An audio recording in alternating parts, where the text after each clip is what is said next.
Hey guys, welcome back to the channel. Today it's really nice outside. I know you guys have been waiting for a really cool little project I promised to make a tutorial on, and that's going to be the shoe organizer vertical planter. So you guys may have seen on my Instagram lately, by the way, Instagram at The Plant Charmer. If you don't follow me there already, you can go ahead and check it out. So basically what we displayed is the shoe organizer of this type that's used as a vertical planter. Now if you go back to my early Instagram days, you'll see I used a lot of those. It was my first idea for vertical gardening on a pretty good scale. So I think I bought about 60 of them. Just a quick funny story there. I go to Walmart to buy these, and the lady sort of looks at me in a weird way. And at a point, she goes to me. She approaches, says, "Son, you have a lot of shoes." So I went ahead and explained to her that no, I don't have that many shoes. But I do have a lot of plants though, so that's super useful for plants. Bought these. Now you guys are a bit lucky because now it's COVID-19 lockdown for everybody. It's very difficult to get anything non-essential. I was able to find these in my old stash of gear. So in order to execute this project or complete this project, you're going to need one shoe organizer like this. You're going to need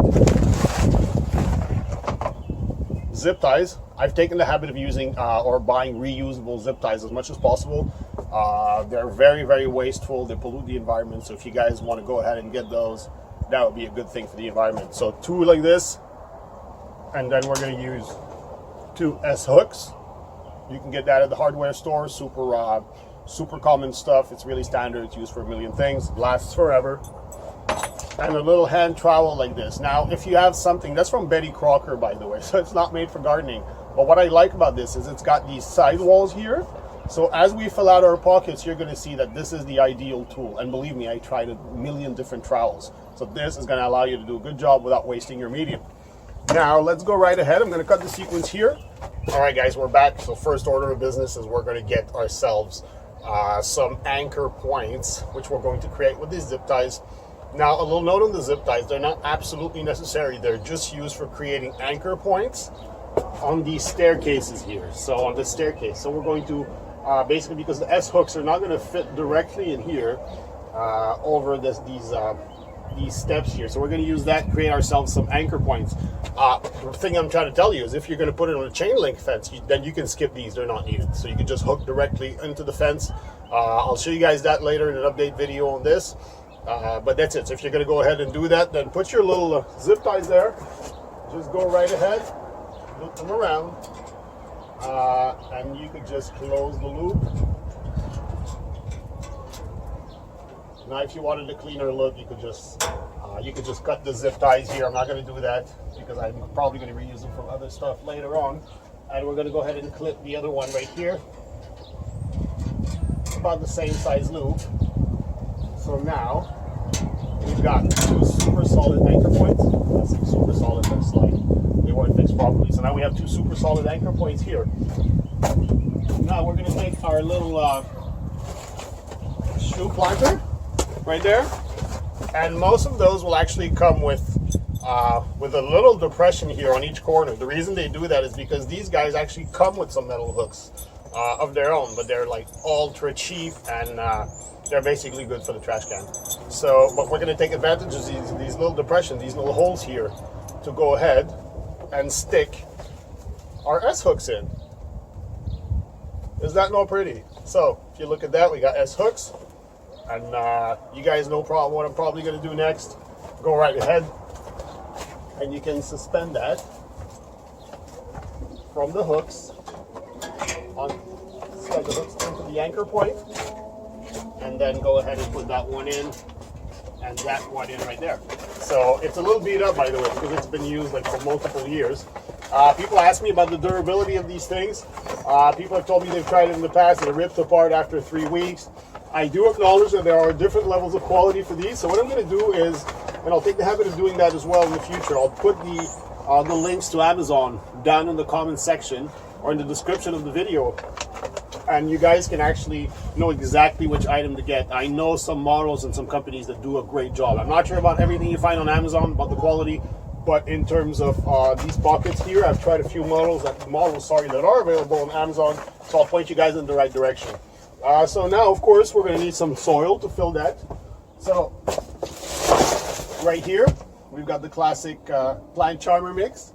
So that's going to be, it's Pro Mix, but Pro Mix really is 85% peat moss, 15% perlite. It's got a wetting agent in, which is absolutely optional in my opinion.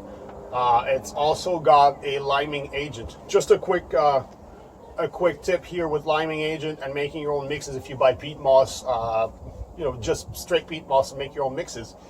We do use chicken manure as a fertilizer. Chicken manure is a liming agent, and thus you can skip the lime. So several studies have confirmed this. I own a large farm, and we do not use liming agricultural lime anymore in our mixes. We have not seen the slightest difference in performance, so that's just one less problem or complication to deal with. So we're going to go ahead and fill those pockets. Now the reason why I told you guys to get this little trowel with the sidewalls is going to be very obvious now. So we're going to do this here, just open the pocket, and we can just go in and just fill up. So because these pockets are not fully expanded, we're messing a bit, messing the ground up a little bit. So go right ahead and open them up. You got it beat up like me. And so you can just go right ahead. Actually, you know what? I'm gonna switch to a different trowel.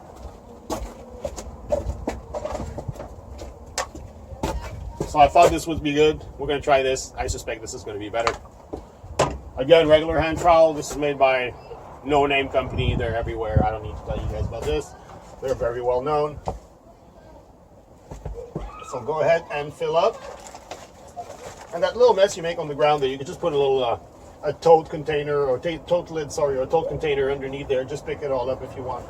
Actually, you know what? We're going to be smart and we're going to do just that right now. See, I'm learning with you guys as I'm doing so. And this way you don't really have to worry about the soil falling down. I'm going to go ahead and fill all these pockets and we'll be right back for the conclusion of this video. All right, guys, so we're back. Our planter is all filled up. As you can notice, there's soil filled all the way to the top. What you need to make sure when you're doing this is that you iron out all the air pockets in here, because these pockets are pretty limited in terms of medium content.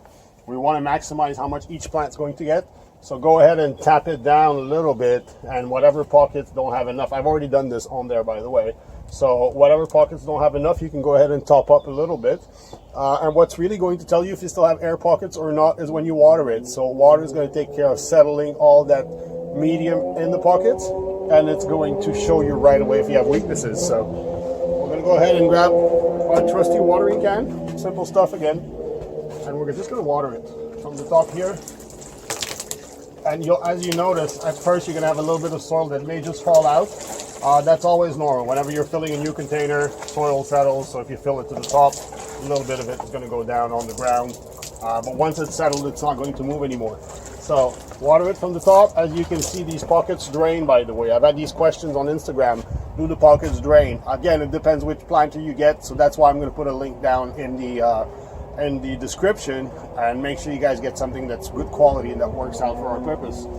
So let's just go here, water a little more. Really just enough to get initial moisture in there. We're not really watering for like planting or anything. You'll find that as you do what I do anyway, the pockets are going to be fully watered, not saturated in water, because peat moss can hold up to 20 times its weight in water. However, we can tell that this is a good level of humidity. Now look into your pockets. Did any of them settle? If they did, go right ahead and top that up. So that pretty much completes the first part of this tutorial. I'm not going to plant it today. I'm going to keep that for another video, and I'm going to keep updating you guys on what happens with this little baby season long. So again, my name is Khaled, known as the Plant Charmer. Go ahead and hit the like button. Subscribe to my channel. Don't forget to hit the bell notification so you're noticed each time I launch a new video. Until then, stay green, stay safe, stay gardening.